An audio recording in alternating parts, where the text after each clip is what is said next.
So you've started your business and you're wondering, when should I incorporate? Maybe you've heard people say you should incorporate as soon as you're profitable or hitting six figures. But is that actually true? I'm Gabrielle, a CPA and tax expert, and in today's video, I'm going to break down when it actually makes sense to incorporate, the signs to look out for, and the key financial and legal benefits that come with it. Spoiler alert, incorporating too early can actually cost you money and time. But done at the right moment, it can help you build serious long-term wealth and protect your business. So let's get started. What does it mean to incorporate? Incorporating means creating a separate legal entity for your business. Your corporation has its own CRA business number, its own corporate tax return, and its own assets and liabilities. You become a shareholder, director, and possibly an employee of your company. You're no longer taxed personally on all your business profits like a sole proprietor, in that the corporation pays its own taxes. You get paid mainly from dividends as a shareholder and salary as an employee. This opens the door to a lot of strategic advantages, but only when the timing is right. Signs is time to incorporate. Let's get into the most important part. When is it actually the right time to incorporate? The first reason is you're earning more than you need to live on. If your business is generating more profit than you're spending personally, that extra income can stay inside the corporation and be taxed at a much lower rate. For example, instead of paying anywhere from 19.56% to 53.5% personally in BC, your corporation just pays 11% on the first $500,000 of taxable income as a small business. This is known as tax deferral. You will eventually be taxed personally when you withdraw the funds, but the perk is you can control when and how much you want to withdraw in order to stay in a lower marginal tax bracket. The second reason is you want to build long-term wealth inside the corporation. Retaining earnings lets you reinvest into the business with higher after-tax profits or grow wealth through corporate investments like stocks, real estate, or permanent life insurance. This can also support your long-term retirement plans. Just note that investing inside a corporation can be complex and may lead to passive income rules and additional tax. So always speak to your accountant first. Another benefit is when you eventually sell the business, you might qualify for something called the lifetime capital gains exemption, which allows you to shelter up to $1.25 million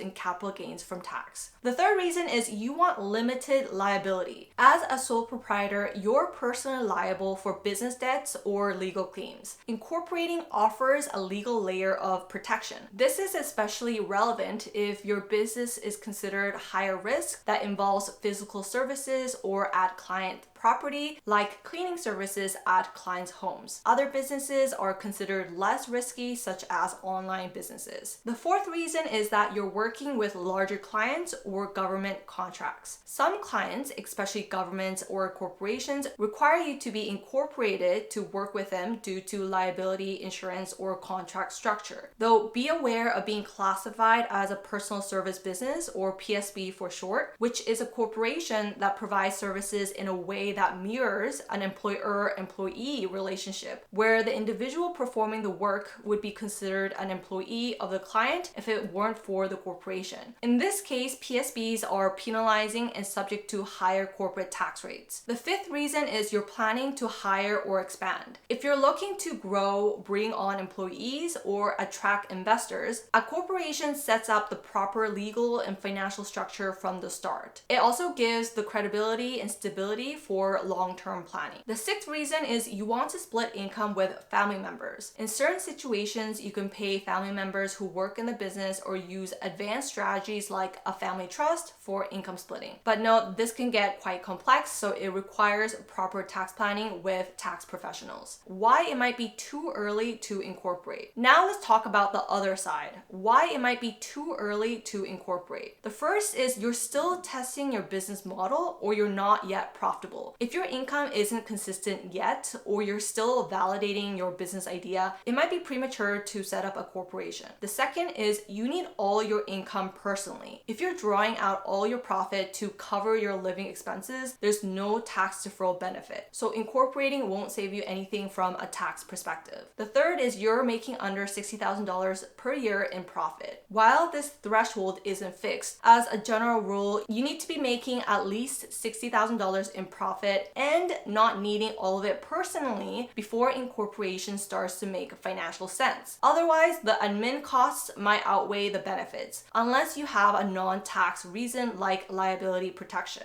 The fourth is you're not ready for the extra compliance and cost. Incorporating means more paperwork and more cost. In order to maintain your corporation, you would need on an annual basis bookkeeping, T2 corporate tax returns, payroll, GST, HST, T4s, T5s, and other information returns, legal setup, and ongoing legal maintenance like minute books. So if you're not yet seeing real tax or legal benefits, it may be smarter and simpler to just hold off. Now, to give you a better idea, let's go over two examples. In example one, Alex is a graphic designer making $120,000 in BC. He only needs $60,000 to live off of. By incorporating, he could leave the other $60,000 in the corporation and pay 11% tax on it for now, instead of being in a marginal tax bracket of 38.29%.